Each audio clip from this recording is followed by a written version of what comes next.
आज बात करने जा रहे हैं मिर्ज़ा गालिब की गज़ल बाज़ीचा-ए अत्फ़ाल है दुनिया मेरे आगे के बारे में। पहला शेर है, बाज़ीचा-ए अत्फ़ाल है दुनिया मेरे आगे, होता है शब-ओ रोज़ तमाशा मेरे आगे। इस गज़ल में बहुत चुनिंदा अरबी फ़ारसी के अल्फाज का इस्तेमाल किया है, जैसे बाज़ीचा। बाज़ीचा बाज़ीचा कहते हैं खेल को, बाज़ी चा जैसे छोटा सा खेल, फन खेल जैसे बच्चे खेलते हैं। कई बार अल्फाज के साथ चा लगा दिया जाता है ताकि उसे एक छोटा बनाने के लिए, जैसे दरीचा। दरीचा यानी छोटा दर, खिड़की को बोलते हैं दरीचा, छोटा दरवाज़ा। बागीचा छोटा सा गार्डन, छोटा सा बाग। ऐसे ही बाज़ीचा एक छोटा सा खेल। अत्फ़ाल तिफ़्ल का प्लूरल है, तिफ़्ल यानी बच्चा, अत्फ़ाल उसका प्लूरल बच्चे। जैसे लफ्ज़ का प्लूरल अल्फाज और शेर का प्लूरल अशार, या फिर खबर से अखबार बन जाता है, वैसे ही तिफ़्ल अत्फ़ाल। तो बाज़ीचा अत्फ़ाल बच्चों का खेल है दुनिया मेरे आगे। मिर्ज़ा गालिब कहते हैं कि ये जो दुनिया है मेरे सामने, मेरे आगे, इन माई ओपिनियन, एक्चुअली मेरे आगे के बहुत सारे मतलब हैं यहाँ पर। मेरे आगे का मतलब है the way I see it. जो दुनिया है एक बच्चों का खेल है और कुछ उससे ज़्यादा नहीं है। एक हमारे हिंदी के टीचर हुआ करते थे, वो ये शेर अक्सर दोहराया करते थे, मिर्ज़ा अज़ीम बेग अज़ीम का, शहज़ोर अपने ज़ोर में गिरता है मिसले बर्क। शहज़ोर अपने ज़ोर में गिरता है मिसले बर्क, वो तिफ़्ल क्या गिरेगा जो घुटनों के बल चले। यानी जो पावरफुल होगा वही तो गिरेगा कभी, क्योंकि वो कुछ करने के लायक है, वो कुछ कर पा रहा है, तभी फेलियर होगा। अगर कोई घुटनों चलता हुआ बच्चा है, तिफ़्ल है, तो वो क्या ही गिरेगा। वो कोई ऐसा काम ही नहीं कर रहा कि जिसके लिए फेलियर हो। तो इसलिए जब आप बड़े बड़े काम करते हो तो कभी कभी उसमें गिरना भी पड़ता है, उसमें फेलियर भी हो जाता है, विच इज़ ओके। तो कमिंग बैक टू द गज़ल, बाज़ीचा-ए अत्फ़ाल है दुनिया मेरे आगे। ये जो गज़ल है ये तसव्वुफ़ के रंग में काफ़ी लिखी गई है। इसमें मिर्ज़ा गालिब एक इस तरह के मूड में हैं कि ये दुनिया इल्यूज़न है, ये सच नहीं है, ये जो सब कुछ हम देख रहे हैं वो रियल नहीं है। तो बहुत सारे अशार इस सेंटिमेंट के ऊपर काम करते हैं। जैसे कि पहला शेर है, बाज़ीचा अत्फ़ाल है दुनिया मेरे आगे, होता है शब रोज़ तमाशा मेरे आगे। कि ये जो भी कुछ हो रहा है, शब रोज़, रात और दिन, ये सब तमाशा है, ड्रामा है, ये रियल नहीं है। ये हर रोज़ ये तमाशा मेरे सामने हो रहा है, या ये शब रोज़ खुद ही एक तमाशा है, रियल नहीं है। फिर मिर्ज़ा गालिब कहते हैं, एक खेल है औरंगे सुलेमा मेरे नज़दीक। एक खेल है औरंगे सुलेमा मेरे नज़दीक, एक बात है एजाज़े मसीहा मेरे आगे। ये जो इतने बड़े बड़े कारनामे हैं, जैसे कि मशहूर है हज़रत सुलेमान के बारे में कि उनको बहुत सारी जादुई ताकतें हासिल थीं और उनका जो तख्त था वो हवा में बहुत तेज़ी से उड़ सकता था। औरंग कहते हैं तख्त को या थ्रोन को। हज़रत सुलेमान का जो तख्त है जो हवा में उड़ सकता था, वो भी मिर्ज़ा गालिब कहते हैं कि वो एक खेल है मेरे नज़दीक, इन माई ओपिनियन कोई बहुत बड़ी बात नहीं है, और एक बात है एजाज़े मसीहा मेरे आगे।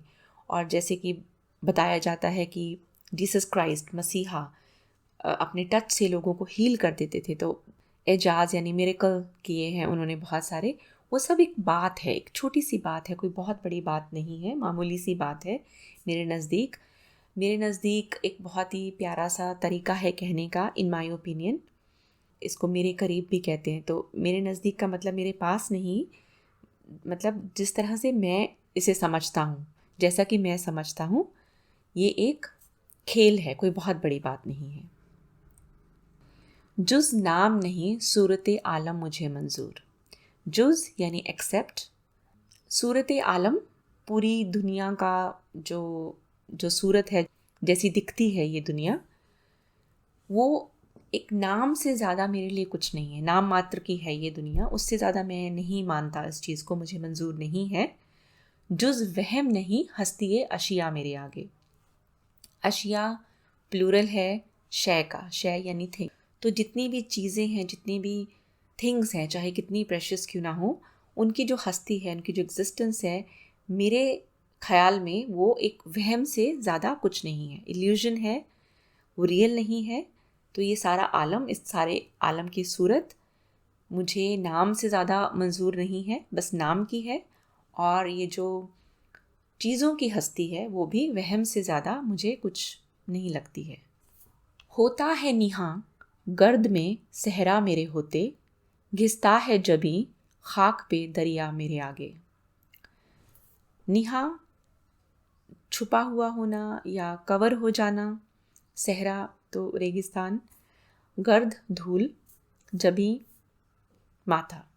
गालिब कहते हैं कि मेरे होते हुए जब मैं आता हूँ, जब मैं गुज़रता हूँ, तो इतनी धूल उड़ती है मेरे दीवानेपन की या मेरी शख्सियत की, कि उसके सामने रेगिस्तान भी धूल में कवर हो जाता है, उसमें छुप जाता है।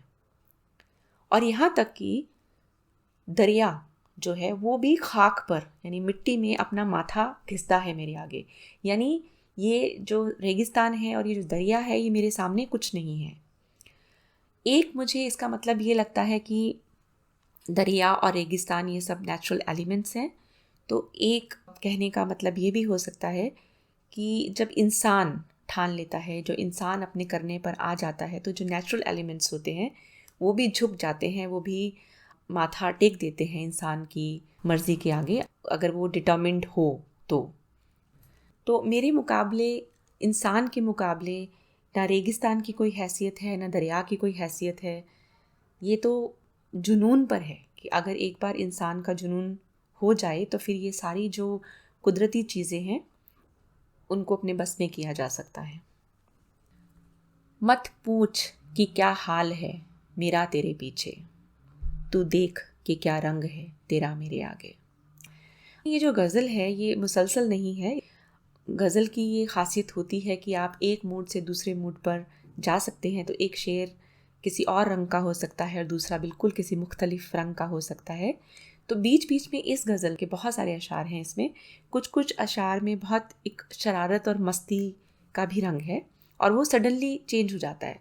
ये वाला जो शेर है ये एक आशिक और माशूक के बीच में एक फ़न बैंटर वाला एक शेर है, जिसमें गालिब कहते हैं बिलावट को कि तुम ये मत पूछो कि तुम्हारे पीछे मेरा क्या हाल होता है व्हेन यू नॉट अराउंड। तुम ये देखो कि क्या रंग है तेरा मेरे आगे, कि जब तुम मुझसे मिलते हो, जितने अनकंफर्टेबल तुम होते हो, जितने परेशान तुम होते हो, बस यही समझ लो कि वही हाल मेरा तुम्हारे पीछे होता है। एक प्ले एट वर्ड्स है, तेरे पीछे और मेरे आगे। ये पूरी गज़ल में मेरे आगे को अलग अलग अंदाज में यूज़ किया है मिर्ज़ा गालिब ने। कभी मेरे आगे का मतलब होता है बिल्कुल मेरे सामने, जैसे यहाँ पर है, इन फ्रंट ऑफ मी। कभी होता है कि मेरे ख़याल में, इन माय ओपिनियन। कई बार ये होता है इन कंपैरिजन विद मी। यहाँ पे जो मेरे आगे का मतलब है कि मेरे सामने, लिटरली मेरे सामने जो तुम्हारा रंग होता है वही मेरा रंग, वही मेरा हाल तुम्हारे पीछे होता है जब तुम नहीं होते हो। सच कहते हो खुद बीन ओ खुदारा हूँ न क्यों हूँ, बैठा है बुते आईना सीमा मेरे आगे। ये बात बिल्कुल सही कहते हो कि मैं खुद बीन हूँ। खुद बीन हूँ यानी बहुत वेन हूँ, प्राउड हूँ, अपने आप को बहुत समझता हूँ। खुद बीन का लिटरल मीनिंग है जो सिर्फ अपने आप को ही देखता रहे, यानी अपने बारे में ही सोचता रहे, किसी और की परवाह ना हो उसको। और खुद आ रहा हूँ, एरोगेंट हूँ, अपने आप में ही रहता हूँ। और क्यों ना हूँ, जस्टिफाइड है मेरा ये होना, क्योंकि बैठा है बुते आईना सीमा मेरे आगे।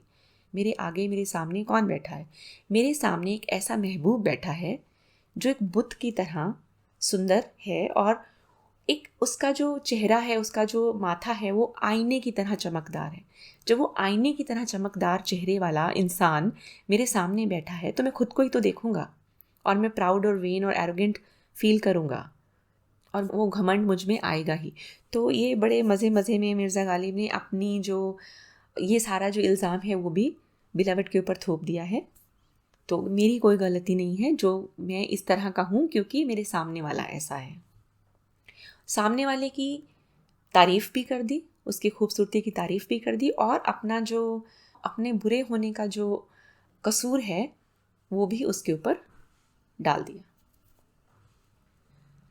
फिर देखिए अंदाज़े गुलफ़शानी ये गुफ्तार, फिर देखिए अंदाज़े गुलफ़शानी ये गुफ्तार, रख दे कोई पैमाना ए सहबा मेरे आगे। गुलफ़शानी कहते हैं लिटरली शावरिंग ऑफ फ्लावर्स, कि फूल झड़ रहे हैं, फूल बरस रहे हैं। और वैसे गुलफ़शानी इस्तेमाल की जाती है एलोक्वेंट स्पीच के लिए, कि जब कोई अच्छी सी ज़बान में अल्फाज को बहुत खूबसूरती से बयान करता है तो उसको गुलफ़शानी कहते हैं। गुफ्तार यानी बातचीत। तो अगर आपको बातचीत में फूल बरसते हुए चाहिए, ऐसी वाली आपको एलोक्वेंस चाहिए, तो आप एक काम कीजिए, आप पैमाना सहबा मेरे आगे रख दीजिए। पैमाना यानी कप जिसमें वाइन पीते हैं, और सहबा वाइन, शराब का एक प्याला मेरे सामने रख दीजिए। और फिर देखिए कि मेरी बातचीत में, मेरी बोलने के अंदाज में कितनी गुलफ़शानी आती है, कैसे फूल बरसते हैं। नफ़रत का गुमा गुज़रे है मैं रश्क से गुज़रा, नफ़रत का गुमा गुज़रे है मैं रश्क से गुज़रा, क्यों कर कहूँ लो नाम ना उनका मेरे आगे। ये इंट्रोस्पेक्शन है। गालिब कहते हैं कि जब कोई मेरे सामने उनका नाम लेता है तो मुझे रश्क होता है, जेलसी होती है। अगर मैं ये कहता हूँ कि उनका नाम मेरे आगे मत लो जेलसी की वजह से, तो ऐसा गुमा होता है, ऐसा डाउट होता है कि मुझे उनसे नफ़रत है, कि मैं उनका नाम ही नहीं सुनना चाहता। ऐसा लगता है, तो सुनने वाले को ऐसा लगता है कि मुझे उनसे नफ़रत है, तो मैं क्यों कहूँ ये कि उनका नाम ना लो।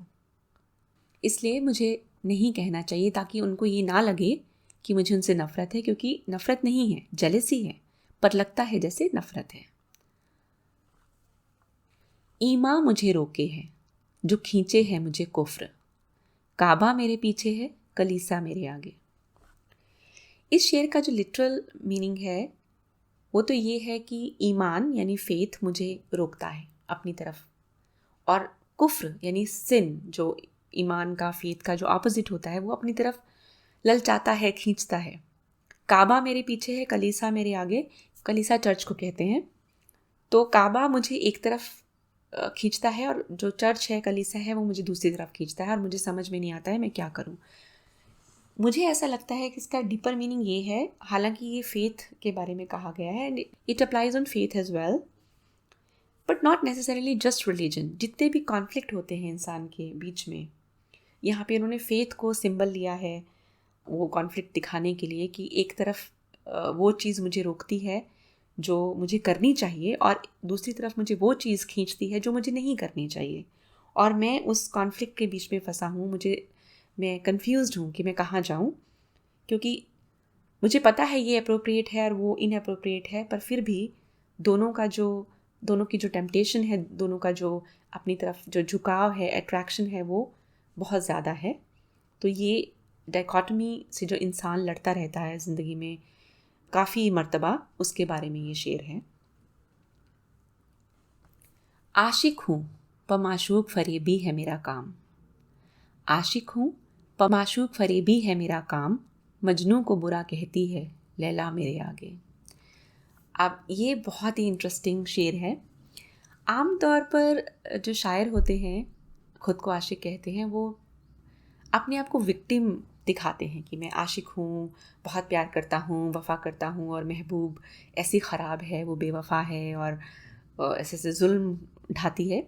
लेकिन यहाँ पर इंटरेस्टिंगली गालिब ये कह रहे हैं कि मैं आशिक हूँ और माशूक को फ़रेब देना, उनको धोखा देना मेरा काम है। मतलब मैं हूँ ही ऐसा कि मैं उनको अपने जाल में फंसा लेता हूँ, और बड़े मज़े से ये बात कह रहे हैं कि मैं एक ऐसा शातिर किस्म का आशिक हूँ जो धोखे से अपने बस में कर लेता हूँ माशूक को। यहाँ तक कि लैला, जो मानी गई है मजनू के लिए अपने प्यार की वजह से, वो भी मेरे आगे मजनू की बुराई करती है। इस कदर किसी को अपने बस में कर लेता हूँ कि लैला भी मजनू को बुरा कहती है मेरे आगे। और इसका दूसरा मतलब ये भी हो सकता है कि लैला को भी मेरे सामने या मेरे कंपैरिजन में मजनू बुरा लगता है। खुश होते हैं पर वस्ल में यूं मर नहीं जाते, आई शबे हिजरा की तमन्ना मेरे आगे। यहाँ पर भी कॉन्फ्लिक्ट की बात हो रही है कि वस्ल यानी मिलन जब होता है तो लोग खुश होते हैं, आम बात है, खुशी होते हैं, पर मर नहीं जाते, इतने भी खुश नहीं हो जाते कि मर ही जाएं, कि खुशी से मर न जाते अगर एतबार होता वाली बात। लेकिन मेरे साथ ऐसा होता है कि जब वस्ल होता है तो मैं तो मर ही जाता हूँ, मतलब वो बुरा ही हो जाता है मेरे मेरे लिए। आई शबे हिजरा की तमन्ना मेरे आगे, और ये तमन्ना मिलने की मैंने तब की थी जब शबे हिजरा थी, जब सेपरेशन की नाइट थी, जब कोई चीज़ नहीं मिल रही होती है तब हम तमन्ना करते हैं। पर जब वो तमन्ना पूरी हो जाती है, अगर हम ये आशिक और महबूब और इस सब से बाहर निकलें और इसको जनरल लाइफ की टर्म्स में बात करें, तो हमें जब कोई चीज़ नहीं मिल रही होती है तो हम तमन्ना करते हैं कि बस ये मिल जाए तो सब कुछ मिल गया। बहुत दिल से एक अरमान निकलता है। लेकिन जब वो मिल जाता है वाकई में, तो इतनी अच्छी बात ना हो और कुछ बुरा ही कर जाए। जैसे वो कहते हैं ना, be careful for what you wish for, it might just come true. तो जब शबे हिजरा की तमन्ना पूरी हो जाती है तो इतनी खुशी हो जाती है कि मर भी सकते हैं, इतनी ख़तरनाक भी तमन्ना का पूरा होना कभी हो सकता है मौजज़न एक कुल्ज़ुमे खूं काश यही हो, है मौजज़न एक कुल्ज़ुमे खूं काश यही हो, आता है अभी देखिए क्या क्या मेरे आगे। अभी मेटाफोरिकली मिर्ज़ा गालिब बता रहे हैं कि उनकी ज़िंदगी के हालात किसी मोड़ पर आकर इतने ख़राब हो गए कि जैसे कुल्ज़ुम यानी एक बहुत गहरी नदी, किस चीज़ की, खून की, ऐसे लहरा के और बहुत तेज़ तेज़ लहरें उठ रही हों, ऐसे वो चल रही है। अपनी ज़िंदगी का कंपैरिजन वो ऐसी नदी से कर रहे हैं जिसमें खून की लहरें बहुत ही बेतहाशा उमड़ रही हों। फिर भी वो कहते हैं कि काश यही हो, बस यहीं तक हो, आता है अभी देखिए क्या क्या मेरे आगे। पता नहीं आगे और क्या आने वाला है, इससे भी बुरा हो सकता है, काश वो ना हो, सिर्फ जो ये है इतना बुरा हाल सिर्फ यहाँ तक रहे। तो ये एक हाइपरबोले है, एग्जैजरेशन है बुरे हालात की, और एक होप, एक तमन्ना कि बस इससे बुरा आगे कुछ ना हो। एट द सेम टाइम एक नोइंग, एक फोरबोर्डिंग कि इससे बुरा भी कुछ हो सकता है, आता है अभी देखिए क्या क्या मेरे आगे। गो हाथ को जुम्बिश नहीं आंखों में तो दम है, गो हाथ को जुम्बिश नहीं आंखों में तो दम है, रहने दो अभी सागरों मीना मेरे आगे।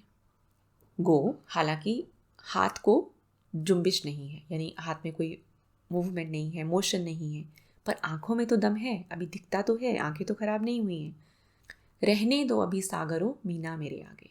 तो ये जो शराब की सुराही है और ये जो कप है जिसमें, जो प्याला है जिसमें पीते हैं, उसको पड़ा रहने दो, चाहे मैं उठा के पी नहीं सकता, लेकिन मेरे सामने पड़ा रहे तो मुझे अच्छा लगता है।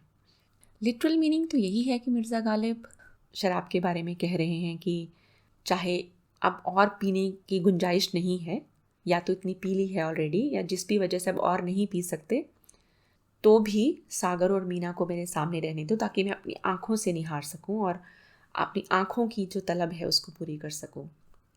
और इसका जो वाइडर मीनिंग होगा वो ये होगा कि ज़िंदगी में जो डिज़ायर्स होती हैं, चाहे कितनी ही पूरी हो जाए या ना पूरी हो, और कभी ऐसा मुकाम आ जाए कि हमको पूरे करने का कोई रास्ता नहीं है, वो दम नहीं बचा है, वो हालात नहीं बचे हैं कि हम उन डिज़ायर्स को पूरा कर सकें, तो भी अगर उनके निशान आँखों के सामने रहें तो अच्छा लगता है। जैसे होता है ना कि उम्र के आखिर में भी अगर शरीर में जान भी नहीं है तो भी कुछ देखने की डिज़ायर होती है कि भाई जाने से पहले ये देख लूँ, वो देख लूँ, चाहे कुछ कर ना सकूँ अपने हाथों से, पर जो एक विंडो शॉपिंग होती है डिज़ायर्स की, कि कम से कम मेरे सामने पड़े रहने दो, वो एक जो तलब है, एक इंसानी फितरत है, जो ख्वाहिशें होती हैं वो फिर भी दिल में रहती हैं, उनकी तलब रहती है। हम पेशा ओ हम मशरब ओ हमराज है मेरा, हम पेशा ओ हम मशरब ओ हमराज है मेरा, गालिब को बुरा क्यों कहो अच्छा मेरे आगे। ये गज़ल का मक्ता है और इसमें गालिब अपने आप के बारे में थर्ड पर्सन में बात कर रहे हैं। एज़ इफ़ वो कोई और इंसान है, वो खुद नहीं है, या फिर कोई और इंसान जिसको पता नहीं है कि गालिब कौन है और वो गालिब के बारे में उनसे ही बात कर रहा है। इस तरह से इस शेर में उन्होंने बात की है और वो एक तरह से ख़ुद की तारीफ़ करते हैं इसमें।